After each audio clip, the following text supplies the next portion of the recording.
Alejandro Toledo. Señor José Luis Tapia, ¿cómo está? Muchas gracias por ¿Cómo la estás, conversación. Aarón? Muchas gracias. ¿Qué tal? ¿Qué opina de toda esta situación?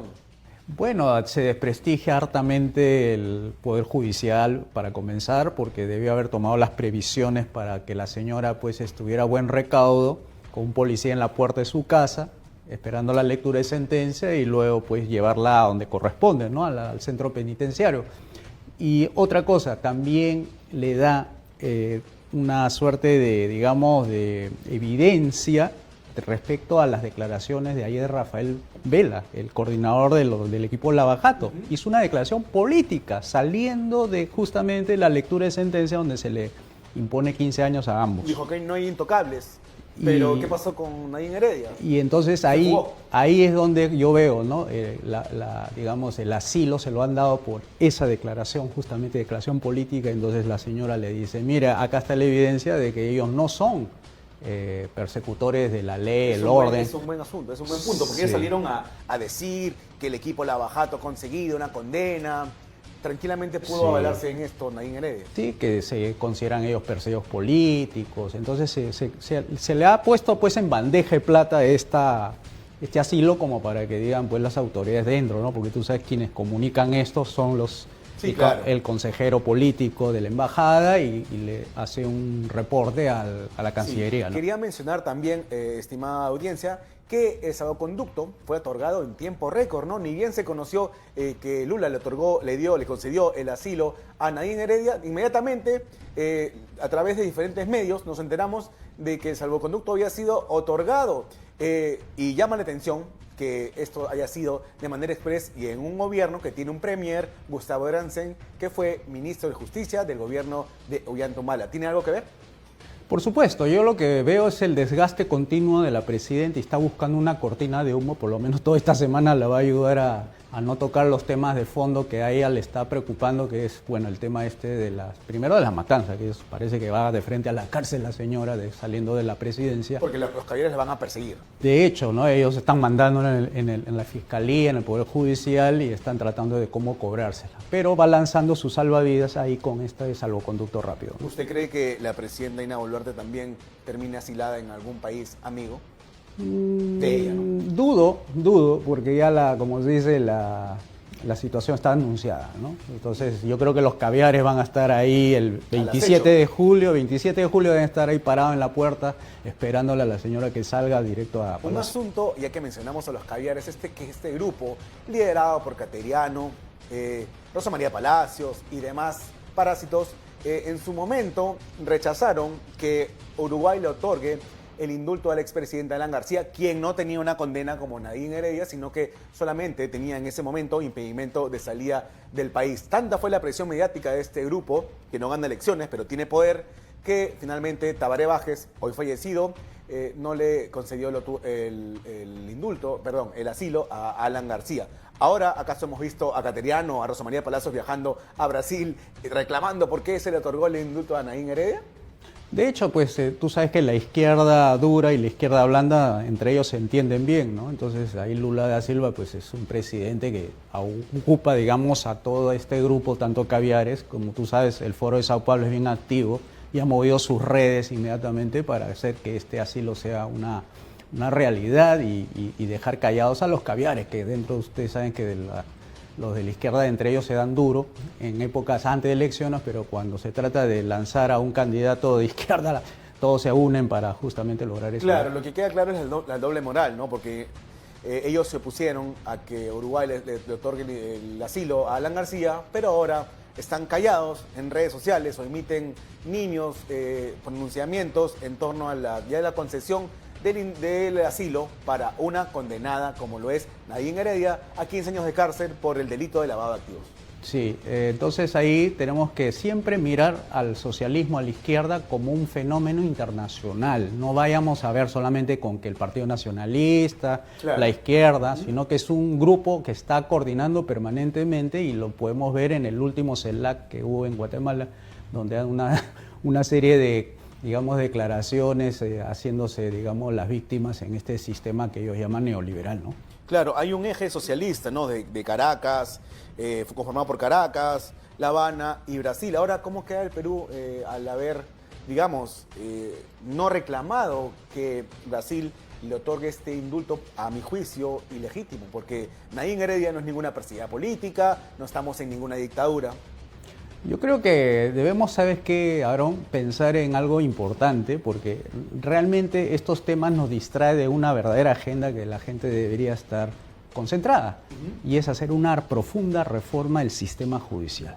O sea, hay que purgar el Poder Judicial, hay que purgar el Ministerio Público, hay que purgar malos elementos de la policía, porque están desprestigiando a la democracia completamente, pues, y entonces las personas van a pensar que la democracia es así, y no es así. Esta es una democracia ilimitada, donde tenemos que ponerle límites al Estado y sobre todo hacer estas reformas profundas, porque esto es lo que está llevándonos a una debacle, a una desinstitucionalización del país, y podemos tener para el año 2026 dos rutas que están, creo yo, así bien marcadas. Una nos lleva de frente a Haití, que es la desinstitucionalización, siempre que llegue la derecha mala a gobernar, o nos lleva a Venezuela, o si es que llega una izquierda dura. Ese es el camino. Yo no veo hasta ahorita candidatos que estén hablando de hacer reformas. Las reformas de tercera generación que tantos... Esas profundas, ¿no?, que se suponía que en los 90 tenía que haberse terminado.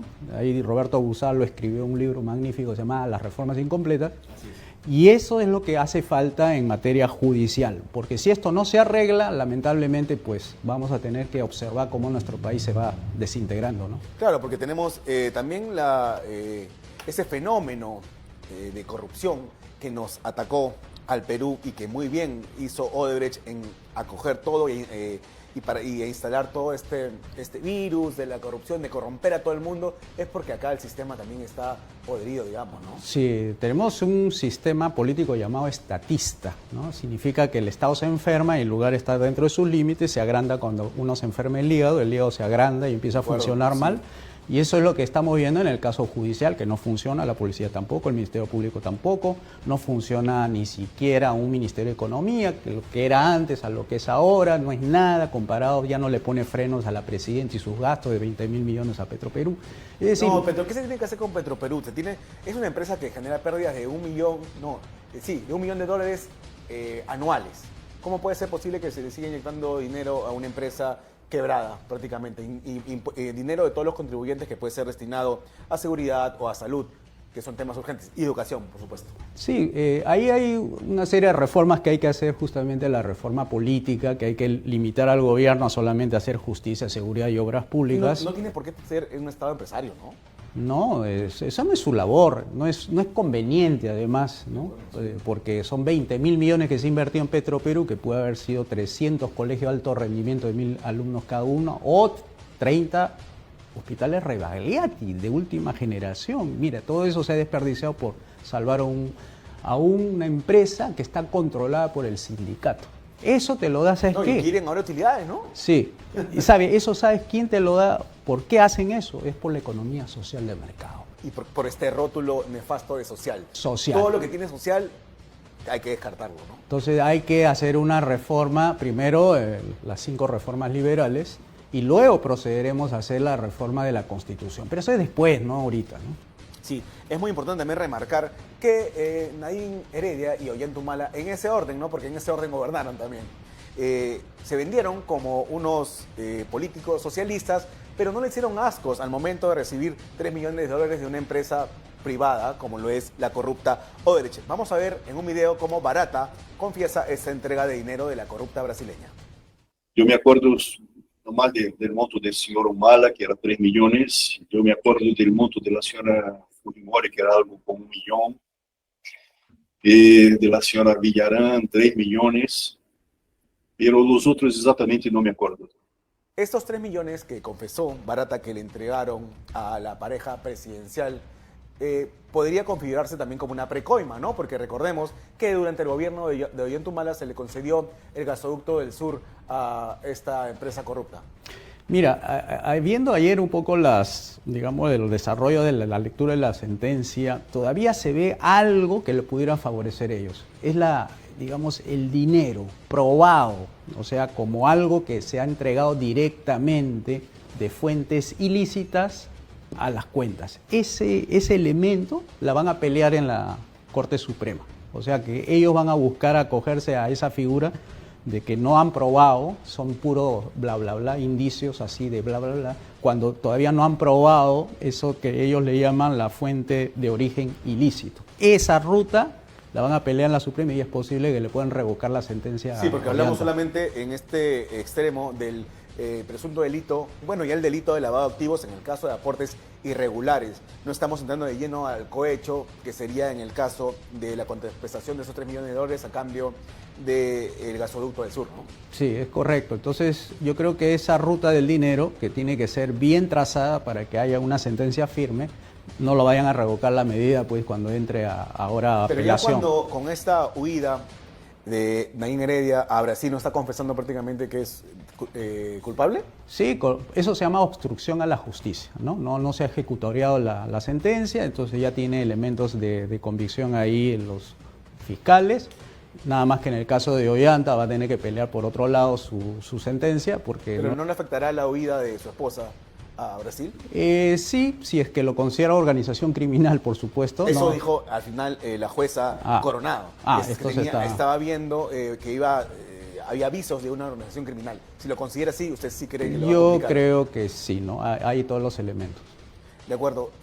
¿Cómo usted cree que el gobierno de Ollanta Humala y Naín Heredia fue el inicio de la República Caviar? ¿Le abrieron de par en par las puertas a los caviares? No, yo creo que desde Alejandro Desde Toledo. Toledo. Desde Toledo ahí se vio claramente, pues, después de este gobierno de transición, ese gobierno de transición, antes de Toledo fue la puerta de entrada a los caviares. Y la consolidación fue durante... Y Toledo Humala. lo único que hizo fue acomodarse a las circunstancias para ser presidente de la República y les dio todos los poderes pues a García Sayán, que ya lo sabemos hacia dónde va. Y entonces todo esto se ha armado desde el año 2001 y ahí tenemos pues ¿Y prácticamente durante el gobierno de Alan García? 24 años de República Socialista. Y dentro del gobierno de Alan García. También forma parte del socialismo, ¿no? Él es socialdemócrata. De acuerdo. Sí, pero ya las consultorías exageradas, donde se aumentó el número de ministerios, yo creo que también fue durante la gestión esta nefasta de los Humala Heredia, ¿no? El país dejó de crecer a los Pero ritmos que estaban ambos, creciendo. fíjense, ¿no? Cómo es del socialismo de indolente, ¿no?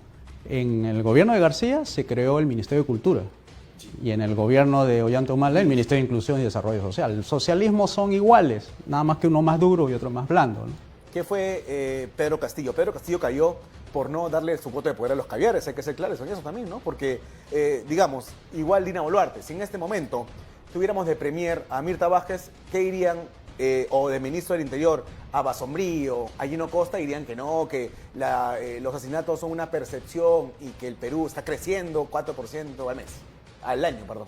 Sí, lo que más llamó la atención del Pedro Castillo es haberse asociado con políticos filosenderistas. Ese es su problema, claro. El canciller, sobre todo, no recuerdo Béjar, bien su... Béjar, es Sí, no, muy filoterrorista conocido, ¿no? Entonces, eso ya encendió las alarmas de la clase media que está más pendiente de lo que ocurre, ¿no? En la política, ¿no? El resto de la gente no sabía de esta situación.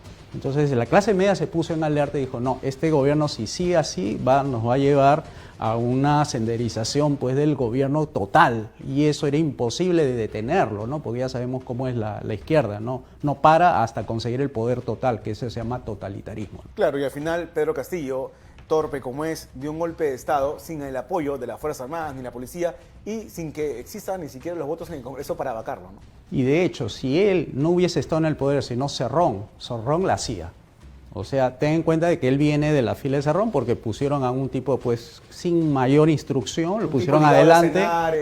Un filoterrorista, ¿no? Sí, Hay que entonces decirlo. él pues le dice tírate al suelo para aparentar. Una ¿no? marioneta. Y era una marioneta. Así lo consideraron mucha gente que lo conoció de cerca. Él era el que menos hablaba en las reuniones públicas.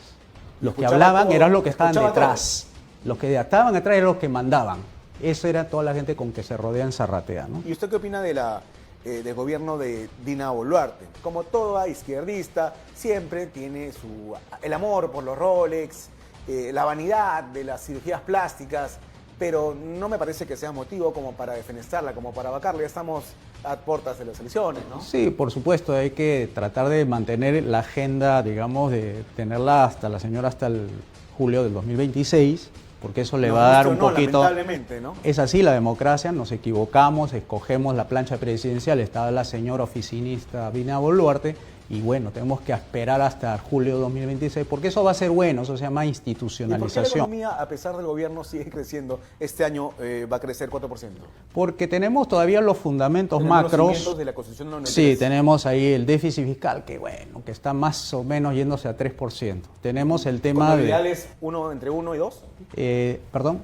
Lo ideal del déficit fiscal, ¿de cuánto sería? Máximo 1 y 2%. O sea, el máximo, ¿no? Lo Sí. ideal es que esté equilibrado, o sea, Claro. 0%, ¿no? Pero lo que recomiendan los organismos internacionales. Que esté dentro del rango del 1, siempre es Siempre bueno, 1. ¿no? Eso es una buena calificación. Y además el hecho de tener un Banco Central independiente, tener a Julio Velarde ahí, por lo menos te da una garantía de que no va a haber una política inflacionista, ¿no? Sí, es muy importante. Entonces vamos a una